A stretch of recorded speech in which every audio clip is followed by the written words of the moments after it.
Heart Medicine Devotion, King of Hearts. Isaiah 45, 2-3. I will go before thee, and make the crooked places straight. I will break in pieces the gates of brass, and cut in sunder the bars of iron.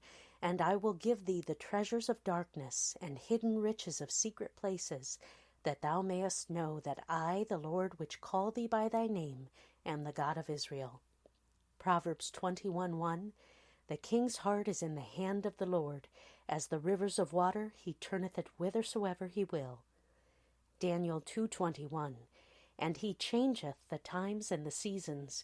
He removeth kings and setteth up kings. He giveth wisdom unto the wise, and knowledge to them that know understanding. Scripture reading, 2 Chronicles 36. Just a few short days ago, I felt very cornered. My husband and I had to make some critical decisions, and although we had prayed and others were praying with us, the end result was not good.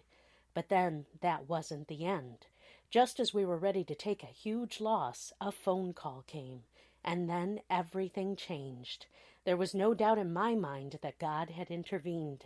Someone's heart had been turned 180 degrees in our favor, and I knew that it wasn't our doing, it was the Lord's. In 2 Chronicles 36, we get a summary of the events sandwiched between the reigns of two very different kings. The chapter starts after the death of Josiah, the boy king. His reign started at the age of 8. Josiah was a breath of fresh air in the history of Judah. Chapters 34-35 recount his faithfulness to the ways of God. He abolished idol worship and repaired the temple, and when he found the long-lost books of the law, scriptures, Josiah read them to the people and led them in keeping their covenant with God. But after Josiah's death, everything goes downhill. Rebellion returns, and with God's commandments ignored, the worst of prophecies come true at the hands of Nebuchadnezzar and the Babylonians in Jeremiah 25. 70 years of captivity ensue while Jerusalem lies in waste.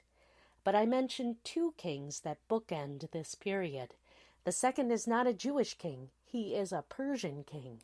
Cyrus is at the top of his game. It is his first year as king, around 539 BC, and with the Babylonian Empire long gone, he now rules the largest empire that the world has known to date. But someone is more sovereign than Cyrus. Another prophecy comes true, and Cyrus takes a complete departure from the foreign kings that Judah has known for the last 70 years. He sets the Jews free. They are free to return to Jerusalem, free to rebuild the city, and free to rebuild the house of the Lord. The rebuilding is even bankrolled by Cyrus's treasury. This incredible turn of events is not man's doing. Cyrus himself notes in Ezra 1:2 that the Lord gave him both his kingdom and this historic assignment, and the Lord refers to Cyrus as his, quote, anointed in Isaiah 45:1. The point? God is the King of kings, the King of hearts, and the sovereign Lord of everything. Once you wrap your head around it, there's immeasurable comfort in God's sovereignty. Sovereignty helps me sleep at night because everything that seems impossible isn't. Everything that seems out of control isn't. Everything that seems beyond changing and beyond repair isn't. It's all just another chapter in His story. God raised up Nebuchadnezzar and took him down in Daniel 4, and God raised up Cyrus. Every event of the 70-year captivity was orchestrated by God for a purpose. Such are the days of our lives. God is always at work, always on the throne, and always right. Nothing happens outside of His permissive will, and everything serves a purpose in His hands. If you're at the mercy of someone's hardened heart today, I'm here to tell you that heart is not beyond the mercy of God. Know that it's not outside of His sovereignty and not beyond His awesome heart-turning power. He holds the hearts of kings in His hand, and He holds your future in His hands as well. Stop fighting His plan and His timing. You may not get exactly what you want, but you will get God's perfect will, and that is far better. Take that hard heart and yours to the Lord in prayer, and let the King of Hearts have his way. Your prescription?